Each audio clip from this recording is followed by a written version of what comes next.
Hi! எல்லாருக்குமே டாக்ஸ்னா ரொம்ப பிடிக்கும். அதுவும் குட்டியா இருக்க பப்பீஸ்னா பிடிக்காதவங்கன்னு யாருமே இருக்க மாட்டாங்க. இந்த சீசனுக்கு எங்க ரோட்ல வந்து 2 டாக்ஸ் வந்து குட்டி போட்டுருக்குங்க. அதுல ஒண்ணு பாருங்களேன், எவ்ளோ அழகா இருக்கு. நல்லா அழகா கியூட்டா பிட்புல் மாரியே இருக்கு பாருங்களேன்.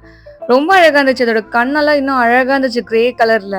ஹர்ஷ் அத பார்த்த உடனே வீட்டுக்கு எடுத்துட்டு போய் வளர்க்கலாமா? உள்ள கொண்டு போயிடு, உள்ள கூட்டிட்டு போயிடலாம். 2 வாட்டி உள்ள தூக்கிட்டு போயிட்டு கொண்டு வந்தான். அவனுக்கு ரொம்ப புடிச்சிருச்சு. அவன் இங்கன்னு இல்லங்க. வேற எங்கனா ரோட்ல எங்கனா பார்த்தான்னா கூட எடுத்துட்டு போயிடலாம். நம்ம வீட்டுக்கு கூட்டிட்டு போயிடலாம். பாவம் அது அப்டின்றான். இன்னும் கண்ணு நல்லா முழுசா திறந்தாலுமே அவங்க அம்மா கிட்ட இருந்து பால் வாசனை போகல இன்னும் அதுக்கு. எடுத்து வளர்க்கறதா இருந்தா இன்னும் ஒரு 1 மந்த் அளவுக்கு அவங்க மம்மி கிட்டயே விட்டுட்டு தான் நம்ம எடுக்க முடியுமே. சீர பாருங்க நமக்கு போட்டியே வீட்டுக்குள்ள வந்துருமோன்னு யோசிக்குது. இன்னொரு இடத்துல குட்டி போட்டுருந்துச்சுன்னு சொன்னேன் இல்லையா? அந்த குட்டிங்க தான் இது. இருங்க நான் காட்டுறேன். இதுங்களோட அம்மா வந்து இங்க தான் நின்னுட்டு இருப்பா. பின்னாடி தான் நின்னுட்டு இருக்கா. இதுங்க ரொம்ப குட்டி குட்டியா இருந்துச்சு. இதோ இவ தான் இந்த குட்டிங்களோட அம்மா.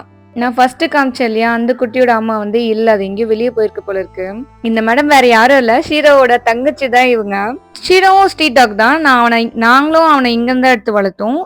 அவன ஆக்சுவலா ஜனவரில பொறந்தான்னு நெனைக்கிறேன் இவன். என் ஹஸ்பண்டும் ரொம்ப பெட் லவர் அவரு. டாக்ஸ், பப்பி அப்டின்னாவே என் ஹஸ்பண்டும் ரொம்ப ஆர்வம் காட்டுவாரு. நான் நேத்து போட்டிருந்த மெகிந்தியோட ஃபைனல் லுக் பாத்தீங்களா? உங்கள யாருக்கெல்லாம் டாக்ஸ்லாம் ரொம்ப பிடிக்கும்?